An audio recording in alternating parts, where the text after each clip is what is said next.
सुप्रभात। बाबा कहते हैं, मेरे प्यारे बच्चे, बार बार अगर कोई विश्वास तोड़ रहा है, तुम क्यों उसके पीछे जा रहे हो? और तुम्हारी बातों की कोई अहमियत नहीं है। तुम बार बार उन बातों को कह रहे हो और वो अनसुना कर रहा है, फिर भी तुम उसके पीछे ही पीछे भाग रहे हो। क्यों? तुम इतने कमज़ोर कैसे हो सकते हो? क्या कारण है तुम्हारी इस कमज़ोरी का? बच्चे, तुम मेरी पूजा और भक्ति करते हो, फिर भी इतने कमज़ोर हो कि किसी की सहारे की तुम्हें ज़रूरत है। अगर कोई एक सहारा छूट गया तो इससे बेहतर तुम्हारे लिए सहारा खड़ा होगा। अगर कोई तुम्हें अनदेखा कर रहा है तो दूर हो जाओ। बार बार उसी चीज़ को दोहराना, कहना और पीछे भागना, ये अच्छा नहीं लग रहा है और मुझे भी नहीं अच्छा लग रहा है। जहाँ पर तुम्हारे आत्मसम्मान की जो बात आती है ना, और कमी लगती है जब तुम्हारे आत्मसम्मान की बात आती है और तुम जानते हो कि तुम अपने मान और सम्मान के लिए सब कुछ करने के लिए तैयार हो, लेकिन कुछ तो कारण ऐसा है जिस कारण तुम मजबूर हो जाते हो। अपने मान और सम्मान की भी परवाह नहीं करते हो।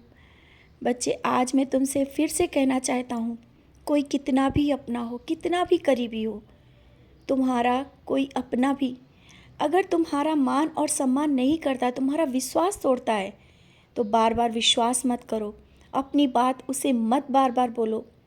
समय आएगा वो तुम्हारी अहमियत को समझेगा, लेकिन तुम अपनी अहमियत इस तरह से कम मत करो। मैं नहीं चाहता हूँ कि बार बार तुम्हारा कोई अपमान करे। तुम जानते हो कि वो अपमान है, लेकिन अनदेखा करते हो कि वो तुम्हारा अपना है, तुम्हारे दिल के करीब है। और यही सब चीज़ें तुम्हें कमज़ोर बना देती हैं।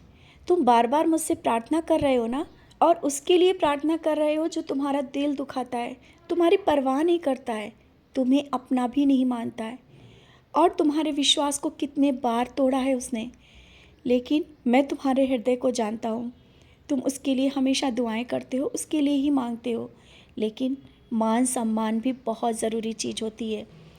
स्वयं को समझो, तुम क्या हो? तुम में भी बहुत कुछ है। ऐसा नहीं कि तुम उसी के सहारे ही चल पाओगे, या जो वो कहे या जो वो निर्णय ले उसी के सहारे तुम्हारी ज़िंदगी है। नहीं, जीवन बहुत बेहतर होने वाला है, लेकिन उसको बेहतरीन तुम्हें करना है तुम्हें अपने आत्मसम्मान की रक्षा करनी है। बार बार किन्हीं चीज़ों के पीछे नहीं भागना है, ना ही किसी के पीछे भागना है। कोई कितना भी अपना हो, एक बार बोलना है, बार बार नहीं बोलो। अगर वो तुम्हारी बात को नहीं मान रहा है तो मत बोलो, बस एक बार बोल करके चुप हो जाओ। और चुप रहोगे ना, तभी सब चीज़ों को समझ पाओगे और वो भी तुम्हें समझ पाएगा। आज मैं फिर से कहना चाहता हूँ, बच्चे, तुम मेरे बच्चे हो, तुम्हें मेरे निर्देश अनुसार चलना है। और जो तुम मेरी पूजा और भक्ति के बारे में जब उसे बता रहे थे ना, वो भी अनदेखा कर रहा है। तो एक बार बता दो, बार बार नहीं उन चीज़ों को बताओ। हाँ, दुआएं कर रहे हो और उसके लिए मैं जानता हूँ, सब चीज़ें मैं तुम्हारे मन की समझता हूँ, और अच्छा ही होगा। कभी कोई चीज़ें बुरी नहीं होंगी, लेकिन समय के साथ होगा। अब तुम निराश मत हो और अपने सम्मान के लिए आगे बढ़ो, और जो निर्णय तुमने लिया है, मन में लिया है ना, उसके लिए वो कार्य करो। इस तरह से मन में सोच के मत बैठो कि तुम कर ही नहीं सकते हो। क्यों नहीं कर सकते हो? मेरा आशीर्वाद है तुम्हारे लिए, विशेष आशीर्वाद है।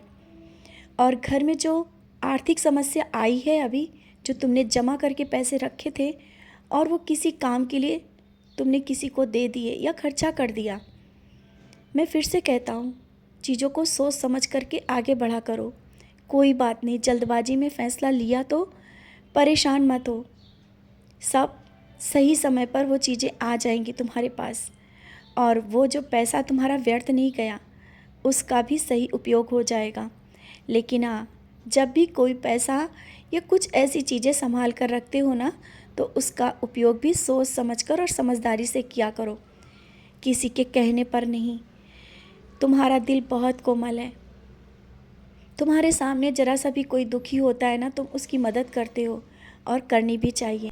और अभी जो तुमने रखा हुआ पैसा किसी कार्य में लगाया है या किसी की मदद की है ना, तो व्यर्थ नहीं जाएगा। इसके बारे में मत सोचो कि कहीं ऐसा ना हो कि ये व्यर्थ चला जाए, या जिस काम के लिए लगाया है कहीं वो काम ना हो जाएगा। पहले से निराशा के भाव मत लाया करो। और जब तुम कहते हो ना कि बाबा कहाँ हो, आज मैं फिर से याद दिला रहा हूँ, बार बार कह रहा हूँ, मैं तुम्हारे घर के स्वरूप में विराजमान हूँ। और जब तुम मुझे भोग लगाते हो मैं तुम्हें देख रहा होता हूँ, बहुत ही प्यार से तुम भोग लगाते हो। और जो चाय का भोग तुमने लगाया ना, और लगाते भी हो, जब तुम चाय पीते हो और मुझे भी लगाते हो, मुझे अच्छा लगता है। और तुम्हारी बनाई हुई चाय मुझे बहुत अच्छी लगती है। बच्चे, मैं तुमसे बहुत प्रेम करता हूँ। तुम्हारी भक्ति से मैं बहुत खुश हूँ। तुम्हारी भक्ति, सेवा, विश्वास और दूसरों के प्रति जो सेवा का भाव है, ये मुझे बहुत पसंद है। इसी कारण तो मैं कहता हूँ तुम मेरे बच्चे हो और मुझे गर्व है। मैं बहुत खुश हूँ। और तुम्हारा जीवन किस तरह से जा रहा है और कैसे जाएगा ये मुझ पर निर्भर है। तुम निश्चिंत होकर के आगे बढ़ो, अपने कार्य करो।